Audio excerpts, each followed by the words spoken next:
జ్యోతిష అభిలాష మిత్రులకు స్వాగతం. లగ్నాల్లో చివరి లగ్నమైన మీన లగ్నంలో పుట్టినటువంటి వారికి సాధారణ మానసిక లక్షణాలు ఎలా ఉంటాయో చూద్దాం. సో, మీన లగ్నం ఆఖరి లగ్నం. అలాగే ఇది కూడా ఒక దుస్వభావ లగ్నం అన్నమాట.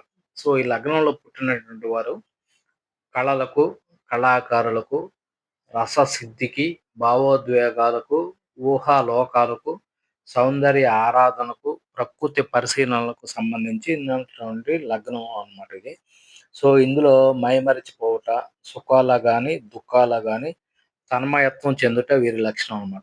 సో, అందాలను, అనుభవాలను, ఆనందాలను చూసి పరవశించి పంచదారలా కరిగిపోతా ఉంటారన్నమాట ఈ మీన లగ్న జాతకులు. ఇది పూర్ణ జలరాశి అగుట వలన మంచులో గాని, చెడులో గాని మునిగిపోతే మరింక తేలలేరన్నమాట వీళ్ళు. తీర ప్రాంతాల్లో వీరు రాణించడానికి సర్వసాధారణంగా అనువుగా ఉంటుంది. ఇతరులు సాధించిన విజయాలను, ఔన్నత్యాలను గమనించి ఆ విధంగా మారాలనే తపనతో ఊహాలోకాన్ని నిర్మించుకుంటా ఉంటారు ఈ మీన లగ్న జాతకులు. వీరు చంచల చిత్తం కలిగి ఉంటారు. అనవసరంగా ఇతరుల వల్ల ప్రభావితులై అభిప్రాయాలను మార్చుకుంటా ఉంటారనమాట. వీరికి మొగమాటం ఎక్కువగా ఉంటుంది. ఇతరులు ఏమనుకుంటారో అని కొన్ని ఇబ్బందులను స్వయంగా అనుభవిస్తూ ఉంటారు. ఎవరిని నొప్పించకుండా తప్పించుకునే స్వభావం వలన కొన్ని రకాల సర్దుబాట్లు చేసుకోవాల్సి వస్తుంటుంది. అలాగే ఇది చివరి జలతత్వ రాశి అగుట వలన, తన్మయత్వం వీరి స్వభావం అగుట వలన ఏదైనా మత్తుకి అలవాటు పడితే బయట పడలేరు.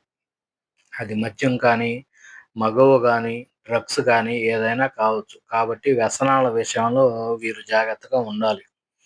వీరికుండే గొప్ప లక్షణం ఏందంటే స్నేహితులను సంపాదించడం, వారి వలన అనేక కార్యాలను సాధించడం, వీరి పురోభివృద్ధికి గానీ, అవసరాలకు గానీ స్నేహితులు బాగా పనికొస్తారన్నమాట. అలాగే వీరికి ప్రయాణాలంటే బాగా ఇష్టపడతారు. ఎక్కువగా ప్రయాణాలు చేస్తారు. ప్రయాణంలో పరిచయస్తులను మంచి స్నేహితులుగా మార్చుకోగలుగుతారు.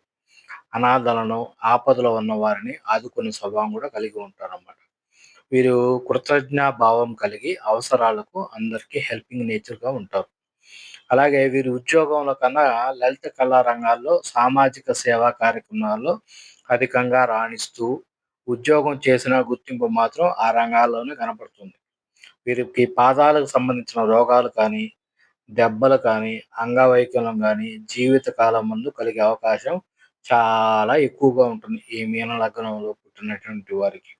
స్త్రీ జాతకురాలైతే ఇతర గ్రహాల సంబంధాలను బట్టి హిస్టీరియా, దేవతలు, దెయ్యాలు ఆవహించుట, మానసిక విపరీతాలు వంటివి కలిగే అవకాశం కూడా ఎక్కువగుంటుంది. వివాహ విషయంలో అపశృతులుంటాయి. జాలిపడి, త్యాగబుద్ధితో పెళ్ళిగట గాని, పెళ్ళైన తర్వాత త్యాగాలు చేయవలసిన పరిస్థితులు గాని ఏర్పడుతూ ఉంటాయన్నమాట. దాంపత్య జీవితంలో మధ్యవర్తుల ప్రమేయం వలన కలతలు కలిగే అవకాశం ఎక్కువగా ఉంటుంది. సో, వీరికి ఇల్లాలు లేదా ప్రియురాలు వలన ఆస్తి సంక్రమించే అవకాశం ఉంటుంది. విదేశీ ప్రయాణాల వల్ల నష్టాలుంటాయి. కానీ స్వదేశీ ప్రయాణాల వల్ల లాభిస్తారు. తండ్రుల ఆస్తి చిందరవందరై అంతగా లాభించదనమాట. కళాకారునిగా గుర్తింపు, సంపాదన కలిగే అవకాశం ఉంటుంది. అలాగే అనారోగ్య కారణాల వల్ల తరచుగా వైద్యుని సంప్రదించవలసిన పరిస్థితి గానీ, వైద్యాలయంలో పనిచేసే వృత్తి గానీ, అనాథ శరణాలయంలో సంబంధాలు గానీ, స్వయంగా నిర్వహించడం గానీ జరుగుతుంది. జీవిత కాలమందు ఒక్కసారైనా కోర్టు మరియు పోలీస్ స్టేషన్‌కు వెళ్ళవలసి ఉంటుందన్నమాట ఈ మీన లగ్న జాతకులకి.